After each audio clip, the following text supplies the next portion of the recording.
Hello!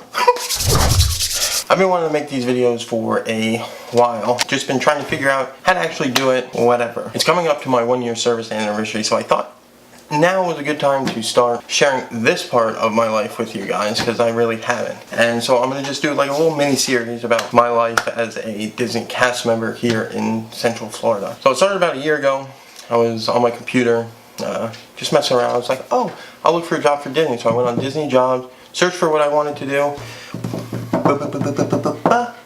and boom, applied. There's a job opening for something I know very well, so I applied, and actually within like 2 weeks I was hired. There started with a phone interview. It was very basic questions, your availability, your experience, your this, your that. I mean, very basic job questions. About 3 days after that, I went to my area where my department actually is. We're not at a park or resort or anything like that. Did an interview. They asked me some basic questions about my availability, my qualifications, and then they asked me some very specific job-specific questions. I got the job, and that was almost a year ago now. The first thing you do when you get hired at Disney is you go to a class Disney calls Traditions. I've talked to a lot of people, and there seems to be different time lengths. Like if you're a college program, it seems to be shorter.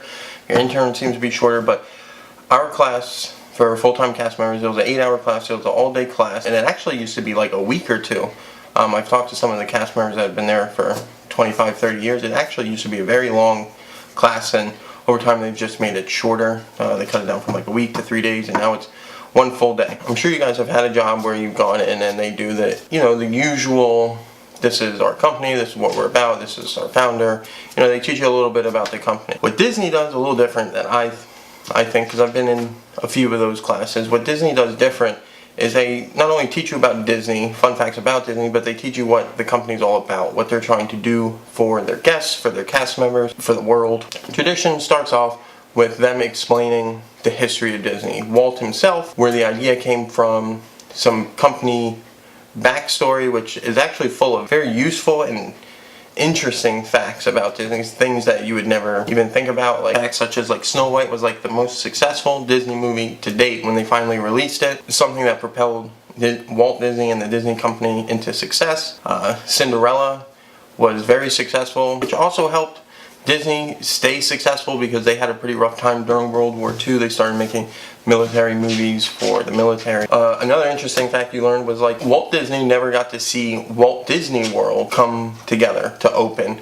Roy was the one who actually opened Walt Disney World, and that's why in the park they move it quite a bit actually, but it's somewhere usually in the front of the park. It's Walt and Minnie sitting on a bench, or not Walt, Roy and Minnie sitting on a bench. Usually it's on Main Street, sometimes it's by the flagpole, sometimes it's by guest relations, but that's why that statue's there. It's a monument for Roy for opening Walt Disney World. Actually, also why it's called Walt Disney World Resort, not Disney Resort, is because Roy wanted it that way to make sure Walt's vision stayed true, so that everyone's reminded that it's Walt Disney World. It's his vision, his message. He wanted it to stay true to what Walt wanted to happen. Roy was actually the second cast member, if I'm not mistaken. Yeah, Roy was the second cast member. He was the finance guy, basically. Walt had the vision and Roy made it happen. Walt needed the money, Roy went and found it, he kept it on budget, blah, blah, blah, blah, blah. So then as you continue on through Tradition, they continue giving you the company history, more tidbits of information. Not everything I can remember, but there is quite a few interesting facts just sprinkled throughout.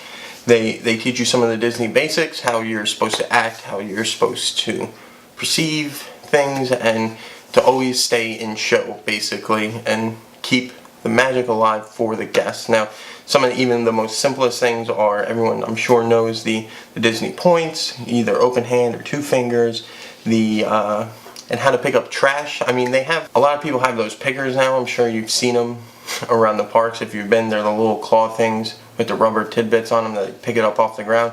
That's actually even better, but there is a Disney swoop where you pick up the garbage in one flowing motion. Now, to this day, I still have trouble doing that, but I'm working on it. Traditions is a very interactive class.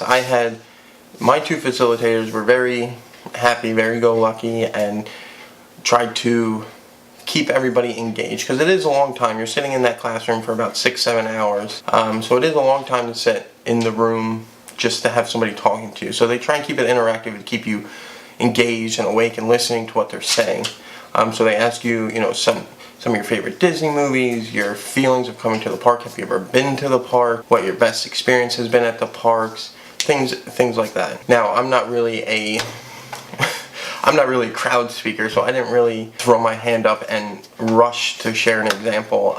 But quite a few people had quite a few experiences that were touching and heartwarming about their experiences at the parks coming as a kid. Cast members in Tradition shared about how her mom took her to Disney right before she died, and Disney has always been a special place because it reminds her of her mom right before she passed away. So I thought that was really touching. There's like a little segment when they start explaining what Disney means to people and how Disney World makes people feel. They start showing you little videos of parents telling their kids they're going to Disney World, or their dad surprising them with Disney World, things like that, and they put little heartfelt music behind it, and the kids get so excited and they just scream and jumping out of the car. It's a real tearjerker. They really lay it on thick when they try and explain what Disney really means to people, and I understand. You know, some people really love Disney, and it means a lot to them, which is great. Now, throughout Traditions, there's a few surprises that happen, and I don't know if I should really tell you what the surprises are, because if you ever do get hired there, then it really won't be a surprise. But when you first walk in Traditions, there's at every seat there's a booklet that says Traditions, a paper name tag that you write your name on. It's circular, just like the ones you see, but it has Mickey Mouse on it, and it's a sticker. You're supposed to put it on because Disney's a first name based company. If you notice, everybody at Walt Disney World has a name tag, and it doesn't say like Mr. Iger or Mr. Chapek or Mr. this, Mr. that at all. Everybody, it says their first names or their nickname. It's to help keep everybody on a level playing field. Everybody at Traditions will get this, and this is, if you take nothing away from Traditions and you take this away, well, you better take this away, because this is basically what the company runs the whole company on, and they call it the 4 keys basic. This is like the most important thing at Disney. Everybody knows it, everybody breathes it, and it's the most important thing to do your role, your job at Disney. I still have my card, actually. It's a little beat up at this point, but it's the 4 keys basic. It says Walt Disney's vision for a great guest experience. Now, you do your role at Disney and you follow these 4 keys, everything will be okay. Basically, it's an order of how you should do your job. Safety comes first. At Disney World, right before I left Traditions, they said something, and it was funny. They said, you'll never see safety spelled with a T again, because Disney says safe D begins with me, because safety is everybody's responsibility. It's, you see something that's wrong, you report it. Your job's not safe, you don't do it. Safety is the #1 thing at Walt Disney World. That's the #1 thing they care about. Courtesy, it's basically I project a positive image. I'm courteous and respectful to all the guests. You know, just be a positive, uplifting person. Don't come to work all moody. And then show, you know, you perform your role in Disney's show at the theme parks, resorts, wherever you are. As you probably notice walking around as a guest, everybody tries to stay in their role as much as possible, whether they're custodials, whether they're a door greeter, whether they're checking you into your room, whatever they're doing, they're trying to do their role and stay in character. And efficiency, you know, how efficient you do your job. You do your job as efficiently as possible, but this is in order. So safety comes before courtesy, courtesy comes before show, comes before efficient. So if you do all 3 of these things and you're not as efficient as you can, but you're being safe, courteous, and putting on a good show, Disney's happy. If you're being more efficient but you're not being safe, that is going to be the issue. That is what they're trying to teach you. That's what they're trying to show you.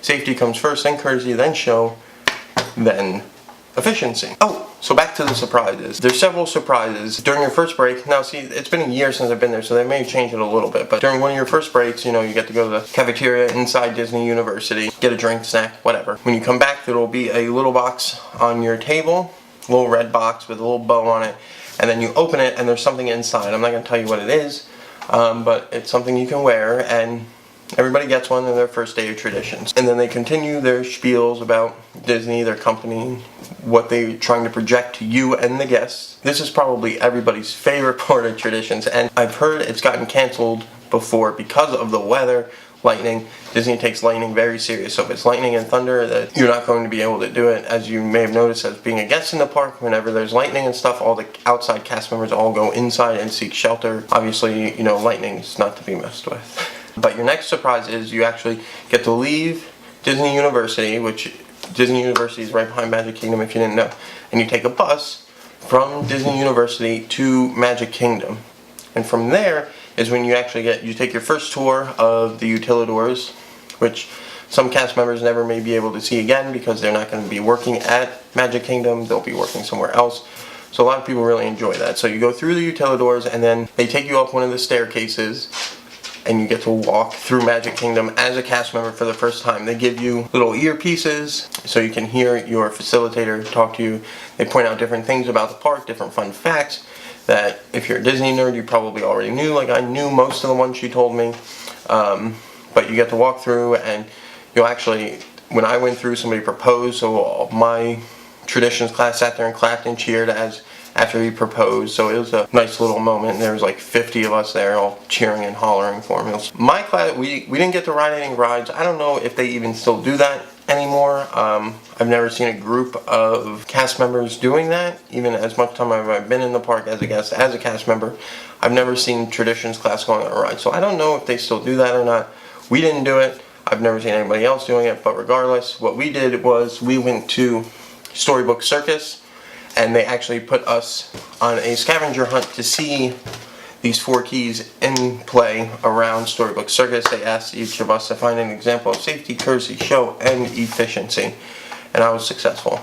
And that was about 45 minutes to an hour, I would say. We took a little tour of Magic Kingdom and walked around and blah blah blah, and then we headed back to Disney University to finish out our traditions class. And this is, I would say, everybody's biggest surprise, so to speak. When you sit down, they talk a little more. It was real quick actually, and then you get a visit from the boss. He gives you your name tags and your company issued ID. Every cast member gets one of these. It's a blue ID. It's basically, you always, whether you're working or leaving work, if you're on property, backstage, you have to have your Disney ID. Mine's beat up quite a bit. Maybe I need a new one, but there I am. That pretty much summarizes traditions in a whole nutshell. It's an interesting class. You get to learn a lot about Disney, and they make it fun. My facilitators made it fun. Like corporate initiation classes. Like my first job was at McDonald's, and I had to sit through McDonald's one. The McDonald's one is terrible. It's not fun at all. It's just boring. Disney is very fun, so it worked out. It's not as bad, and it's interesting. If you like Disney, you'll love it. You'll get to walk around Disney University, which has a lot of models and molds and different things around, so you can see a lot of different things. It's fun. Like there's characters in the ceiling. I wouldn't say a museum, but they have a lot of different artifacts you can look at, which is interesting.